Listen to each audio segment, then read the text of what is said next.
ஆண்டவராகிய இயேசு கிறிஸ்துவின் நாமத்தினாலே இந்த விடிலே தேடி நிகழ்ச்சிக்கு உங்களை வரவேற்கிறேன். சுவிசேஷத்தை குறித்து கற்றுக்கொண்டிருந்த நாம் அதன் பின்பதாக ரட்சிப்பு என்பதை குறித்து நாம் கற்றுக்கொண்டிருந்தோம். பொதுவாக கிறிஸ்தவங்கிட்ட யாரை பார்த்தாலும் முதல்ல கேட்குற கேள்வி, நீங்கள் ரட்சிக்கப்பட்டீங்களா?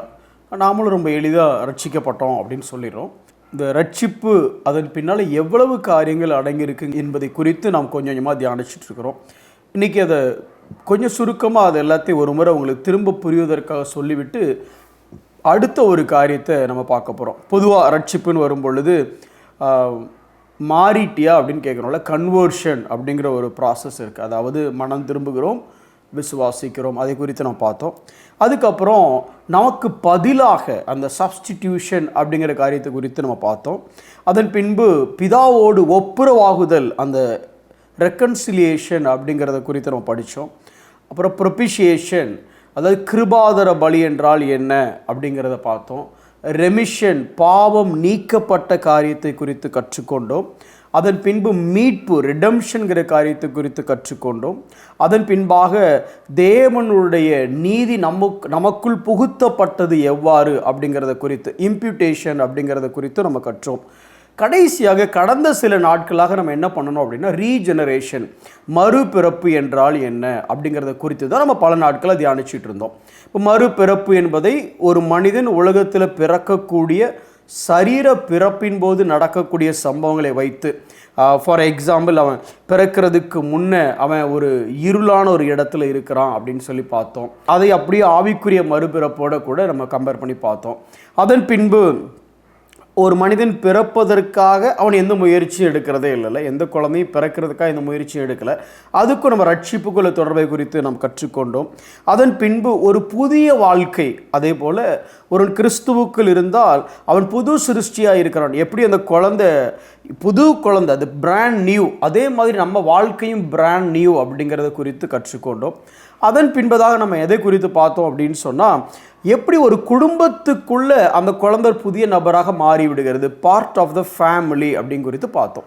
இன்றைக்கி அதையனுடைய தொடர்ச்சியாக, அதாவது ரட்சிப்பினுடைய அடுத்த ஒரு பகுதியை குறித்து நம்ம படிக்க போகிறோம். அதாவது அடாப்ஷன் அப்படின்னு சொல்லுவாங்க, அதாவது புத்திர சுவிகாரம் அப்படின்னு சொல்கிறாங்க. இந்த புத்திர சுவிகாரம் அப்படிங்கிறத பற்றி கற்றுக்கொள்வதற்கு முன்பதாக, இந்த அடாப்ட் பண்ணுறதுனா என்ன, அல்லது லீகலி அடாப்ஷன், தத்து எடுக்கிறதுனா என்னங்கிறத குறித்து சில காரியங்களை நான் உங்களுக்கு சொல்லிவிட்டு அதுக்கப்புறம் நான் இதை விளக்குறேன். பாருங்களேன், அன்றைக்கு இருந்த அந்த யூத கலாச்சாரத்தின்படி ஒரு மனிதன் ஒரு ரோட்லேயோ எங்கேயோ படுத்திருக்கிற ஒரு பிள்ளையை பார்த்து கொஞ்சம் இரக்கம் கொண்டு, இந்த பிள்ளையை நம்ம பிள்ளையை ஆக்கிக்கலாமே, தத்து எடுத்துக்கொள்ளலாமே அப்படின்னு நினச்சா, உடனே அந்த பிள்ளையை கூட்டிகிட்டு வீட்டுக்கு வர முடியாது.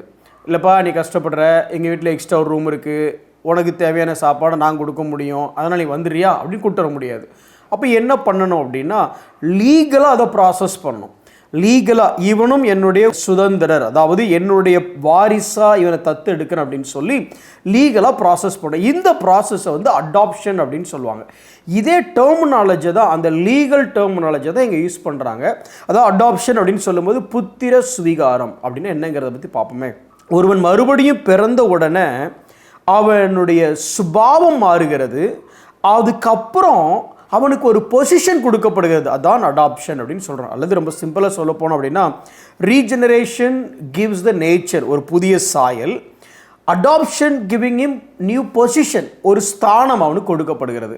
ஸ்தானமே இல்லாமல் தெருவில் இருந்தவனுக்கு ஒரு ஸ்தானம், பிள்ளை என்கிற ஒரு ஸ்தானம் கொடுக்கப்படக்கூடிய, அதைத்தான் நாம் அடாப்ஷன் அப்படிங்கிறோம். அல்லது இப்படி சொல்லலாம், ரீஜெனரேஷன், மறுபிறப்பு என்பது அப்படி உள்ள என்ட்ராகிற மாதிரி. ஆனால் அடாப்ஷனுங்கிறது என்ன அப்படின்னா, இந்த குடும்பத்துக்குள்ள இருக்க பொறுப்பு, ப்ரிவிலேஜஸ் எல்லாத்தையும் சொந்தமாக்கி கொள்கிற மாதிரி. அதாவது ஒரு குழந்தை பிறக்குதுன்றைக்கி அது சாதாரண குழந்தை, பிறந்து அப்படியே வளர்ந்துக்கிட்டே இருக்குது. 18ஆவது வயசு ஆனதுக்கப்புறம் மேஜர் அப்படின்னு சொல்கிறோம். அதுக்கப்புறம் அந்த பிள்ளைக்கு வந்து பார்த்திங்கன்னா குடும்பத்தில் இருக்கக்கூடிய பொறுப்புகள் அந்த பிள்ளைக்கு வர ஆரம்பிக்குது. அதை தாண்டி குடும்பத்தில் இருக்கக்கூடிய ப்ரிவிலேஜஸ், சொத்து சுகம் எல்லாத்துலையும் பங்கு, இந்த மாதிரி பல காரியங்கள் இருக்குதுல்ல, அதே தான் இங்கேயும் பயன்படுத்துகிறாங்க. ஒரு சில வசனங்களை வாசிக்கிறேன் பாருங்களேன். இது எதனால் ஏங்கிறத ஒரு வசனத்தை வாசிக்கிறேன். ரோமர் 8வது அதிகாரம் 15வது வசனம் இப்படி சொல்லுகிறது: அந்தப்படி திரும்பவும் பயப்படுகிறதற்கு நீங்கள் அடிமைத்தன ஆவியை பெறாமல் அப்பா பிதாவே என்று கூப்பிட பண்ணுகிற புத்திர சுவிகாரத்தின் ஆவியை பெற்றீர்கள். 2 கொரிந்தியர் 6:18. அப்பொழுது நான் உங்களை ஏற்றுக்கொண்டு உங்களுக்கு பிதாவாய் இருப்பேன், நீங்கள் என் குமாரரும் குமாரத்திகளுமாய் இருப்பீர்கள் என்று சர்வ வல்லமையுள்ள கர்த்தர் சொல்லுகிறார். அதாவது இந்த உலகத்தையே படைத்த சர்வ வல்ல தேவன் என்ன சொல்றாருன்னா, நீ என் பிள்ளைய ஆயிட்ட அப்படின்னு டிக்ளர்ஸ். அந்த விஷயம் தான் நம்ம புத்திர சுவிகாரம் அப்படின்னு சொல்கிறோம். சரி, இதில் என்ன பெரிய விஷயம் சார்? இதில் என்ன பெரிய விஷயம் அவர் பிள்ளைன்னு கூப்பிட்டதுனால? கொஞ்சம் நீங்கள் யோசிச்சு பாருங்களேன். உலகத்தில் ஒரு பிள்ளையை அடாப்ட் பண்ணும் பொழுது அவன் சொந்த பிள்ளையை அடாப்ட் பண்ண மாட்டான், ஆனால் ஒரு அநாத பிள்ளையை தான் அடாப்ட் பண்ணுவான். ஆனால் இங்கே தேவன் எப்படி அடாப்ட் பண்ணார் அப்படின்னா, தான் சொந்த பிள்ளைகளையே, தன்னை விட்டு போன, தான் முன்னறிந்த தன்னுடைய சொந்த பிள்ளைகளையே அவர் அடாப்ட் பண்ணுறதை பார்க்கலாம். அதே மாதிரி இந்த சிவில் லா, இந்த உலகத்தில் பார்த்தீங்க அப்படின்னா, ஒரு பிள்ளையை எப்போ தத்து எடுப்பாங்கன்னா, அது தத்து எடுக்கிறதுனால குழந்தை இல்லாத அந்த தம்பதியருக்கு ஒரு சந்தோஷம் கிடைக்கிறதுக்காக தத்து எடுப்பாங்க. ஆனால் இங்கே அவருக்கு ஏற்கனவே பிலோவட் சன் இருக்கிறார், ஒரே பேரான குமாரன் அவருக்கு இருக்கிறாரு. இருக்கும்போது அதையும் தாண்டி அந்த குமாரன்கிட்ட இல்லாதது எதுவுமே இல்லை. இப்படி சொல்லலாம், ஏசுட்ட இல்லாதது என்கிட்ட என்ன ஆண்டவரே இருக்கு? கரெக்டு, ஒன்றுமே இல்லை. ஆனாலும் பார்த்தீங்க அப்படின்னா என்ன அவர் தத்து எடுக்கிறார். அதுக்கு அடுத்த கட்டம் பார்த்தீங்கன்னா, இந்த உலகத்தில் ஒரு பிள்ளையை தத்து எடுக்கும்போது எப்படி எடுப்பாங்க அப்படின்னா, எனக்கு தெரிஞ்ச ஒரு தம்பதி இப்படி சொன்னாங்க. நாங்கள் அப்படியே பார்த்துக்கிட்டே போயிட்டே இருந்தோம், எந்த குழந்தை அழகாக இருந்துச்சோ அந்த குழந்தை, எந்த குழந்தை எங்களை பார்த்து சிரிச்சுதோ கையை அசைச்சுதோ அந்த குழந்தைய நாங்கள் தத்து எடுத்தோம் அப்படின்னு சொல்கிறாங்க. அதே நேரம் இந்த உலகத்தில் குழந்தைய தத்து எடுக்கும் பொழுது நல்ல பிள்ளையாக இருக்கிற மாதிரி இருந்தால் தான், ஒருவேளை ஒரு பையன் நல்லா படிக்கிறான், அவனை படிக்க வைக்க யாரும் இல்லை, தத்து எடுப்பாங்க. ஒருவேளை இவங்களுக்கு குழந்தை இல்லை, அந்த பையன் பார்க்க அழகாக இருக்கான், அந்த மாதிரி குழந்தைய தத்து எடுப்பாங்க. ஆனால் இங்கே தேவன் யாரை தத்து எடுத்தார் அப்படின்னு அவங்களோட பயோகிராஃபி என்ன வாசிக்கிறேன் பாருங்களேன். ரோமர் 3:10. நீதிமான் ஒருவனும் இல்லை. 11, உணர்வுள்ளவன் இல்லை, தேவனை தேடுகிறவன் இல்லை, எல்லாரும் வழி தப்பி ஏகமாய் கெட்டு போனார்கள், நன்மை செய்கிறவன் இல்லை, ஒருவனாகிலும் இல்லை. அப்படின்னு நம்ம சிம்பிளா தத்து எடுப்பதற்கு தகுதியுள்ளவர்கள் ஒருத்தனுமே இல்லை. அப்படி இருக்கும் பொழுது எல்லாரும் பாவம் செய்து ஏகமாய் கெட்டு போனார்கள், எல்லாரும் தேவ மகிமை அற்றவர்கள் ஆனார்கள். அப்படி இருந்த அந்த பிள்ளைகளை தான் அவர் தத்து எடுத்தார். அது எந்த பிள்ளைன்னு கேட்குறீங்களா? அதான் உங்களே என்னையும் தான் சொல்கிறேன். எப்படி ரோட்டில் அனாதையாக ஒரு பையன் தெருவில் சாப்பாடு இல்லாமல் இருக்கும் பொழுது அந்த வழியாக போகிற ஒரு செல்வந்தர் அவனை முறைப்படி லீகலாக தத்து எடுத்து, இனிமே நீ இந்த ரோட்டில் படுக்க வேண்டாம், நீ என் வீட்டில் படுக்கலாம், இந்த ரோட்டில் இருக்க சாப்பாடை நீ சாப்பிட வேண்டாம், என் பிள்ளைகளுக்கு நான் என்ன சாப்பாடு கொடுக்குறனோ அந்த சாப்பாடை நீ சாப்பிடலாம், இனிமே நீ தங்குற இடம் இது இல்லை, உன்னுடைய லைஃப் ஸ்டைல் இது இல்லை, இனிமே நீ என் பிள்ளைகளுக்கு ஒப்பான, அந்த ஊரில் இருக்கக்கூடிய மிகப்பெரிய செல்வந்தருடைய பிள்ளைகளுக்கு ஒப்பான ஒரு லைஃப் ஸ்டைல். இன்னும் சொல்லப்போனால் உனக்கு சொத்து இல்லைன்னு நினைக்காத, என் பிள்ளைக்கு என்ன சொத்துலாம் இருக்கோ அதில் ஒரு பங்கு உனக்கு இருக்கு. இந்த மாதிரி ஒரு பாக்கியம் கிடைச்சா அவனுக்கு எப்படி இருக்கும்? அவன் ஆசைப்பட்டு இது கிடைக்கல, அவன் தேடி போய் கிடைக்கல, அவனுடைய தகுதினால கிடைக்கல, அவன் நினைச்சிருந்தான் அவன் எதிர்காலம் முழுக்க இதே குப்பை தொட்டி இதே தெரு நினைச்சிருந்தான், அவன் கனவுளை நினைச்சு பார்க்காத ஒரு எதிர்காலம் சடனா ஒரே நாளில் அப்படியே நடந்தது. எதிர்பார்க்கவே முடியல, கற்பனை பண்ணி கூட பார்க்க முடியல. இதே தான் உங்கள் வாழ்க்கையிலையும் என் வாழ்க்கையிலையும் நடந்தது. பிசாசின் பிள்ளைகளாக, பாவத்திற்கோ சாபத்திற்கோ அடிமைகளாக ரோட்டில், அதாவது நரகத்தை நோக்கி வேகமாக சென்று கொண்டிருந்த நம்முடைய வாழ்க்கை ஒரே நாள் எப்படி மாறிடுச்சுன்னா அவருடைய பிள்ளையாக மாறிடுச்சு. ரோமர் 3:10 பார்க்கும்பொழுது நாம் யார் அப்படிங்கிறது அங்கே தான் எழுதியிருக்கு. அப்படி இருந்தவனுக்கு என்னவாயிடுச்சு அப்படின்னா, எங்களுக்கோ கிறிஸ்துவின் சிந்தை உண்டாயிருக்கிறது.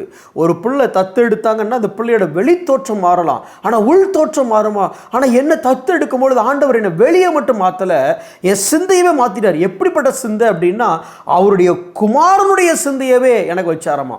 அந்த பிச்சைக்காரன் எவ்வளோ நாளும் அவன் எவ்வளோ பெரிய கோடீஸ்வரன் ஆக்குனாலும் அவன் பிச்சைக்கார புத்தி போகலை அப்படின்னு உங்களுக்கு சொன்னால் புரியும் நினைக்கிறேன். அவன் ரோட்டில் இருந்த வாழ்க்கையை தான், என்னதான் இருந்தாலும் அந்த ரோட்டில் இருந்த வாழ்க்கை அவனோட்டு போகாது. அதே மாதிரி நானும் பாவத்தில் சாபத்தில் இருந்து இந்த தேவனுடைய வீட்டுக்குள்ளே வந்த உடனே அவர் என்னுடைய வெளித்தோற்றத்தை மட்டும் மாற்றலை, என்னுடைய சிந்தையவே மாற்றி என்ன பண்ணிட்டார் அப்படின்னா, நீ இனிமேல் அந்த பாவி இல்லை, நீ இனிமேல் அந்த பிசாசுக்கு அடிமை இல்லை, நீ இனிமேல் அந்த பாவத்துக்கு அடிமை இல்லை, நீ இனிமேல் என்னுடைய குமாரனாகிய இயேசு கிறிஸ்துவின் உடன் சுதந்திரர். என்னுடைய குமாரனுக்கு இருக்கிற சிந்தை உனக்கு இருக்கும், எவ்வளோ ஒரு பெரிய பாக்கியம். ரோமர் 8வது அதிகாரம் 16வது வசனம் இப்படி சொல்லுது. நாம் 16-17 படிச்சிங்கன்னா, நாம் பிள்ளைகளானால் சுதந்திரருமாமே, தேவனுடைய சுதந்திரரும் கிறிஸ்துவுக்கு உடன் சுதந்திரருமாமே. ரொம்ப சிம்பிள். இந்த ரோட்டில் இருந்தவன் நாளைக்கு ஒருவேளை இந்த உலகத்திலே பெரிய பணக்காரன் தத்து எடுத்துட்டாரு, அவருக்கு ஒரே ஒரு பையன் அப்படின்னா, இப்போ 2வது பையனா இவன் அவரோட போகிற மாதிரி இந்த உலகத்துக்கே என்ன சொல்லப்போனால் சர்வத்தையும் ஆளுகிற அந்த தேவனுக்கு ஒரே ஒரு குமாரன் இருந்தார். அவர் ஆண்டவராய் இயேசு கிறிஸ்து. நீங்களும் நான் ரட்சிக்கப்பட்ட பின்பு அவருடைய உடன் சுதந்திரராக மாறிட்டோம். இயேசு கிறிஸ்துவுக்கு கிடைக்கப்பட்ட அந்த சுதந்திரம், அந்த இன்ஹெரிட்டன்ஸ் இன்றைக்கி உங்களுக்கும் எனக்கும் கொடுக்கப்பட்டிருக்கு. இதை குறித்து நீங்கள் எவ்வளோ தூரம் யோசிச்சிருக்கீங்கன்னு எனக்கு தெரியல, ஆனால் இன்றைக்கி யோசிச்சு பாருங்கள்.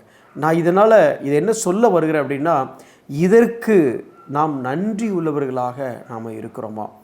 அந்த பிச்சைக்கார அந்த பையன் காலம் பூரா இந்த தகப்பனுக்கு நன்றி உள்ளவனாக இருக்கணும். ஏன்னா அவனோட வாழ்க்கை தரத்தையே இவர் மாற்றினார். அதே போல் உங்களுடைய வாழ்க்கை என்னுடைய வாழ்க்கையும் இந்த இயேசு தேடி வந்ததுனால தான் இப்படி மாறியது.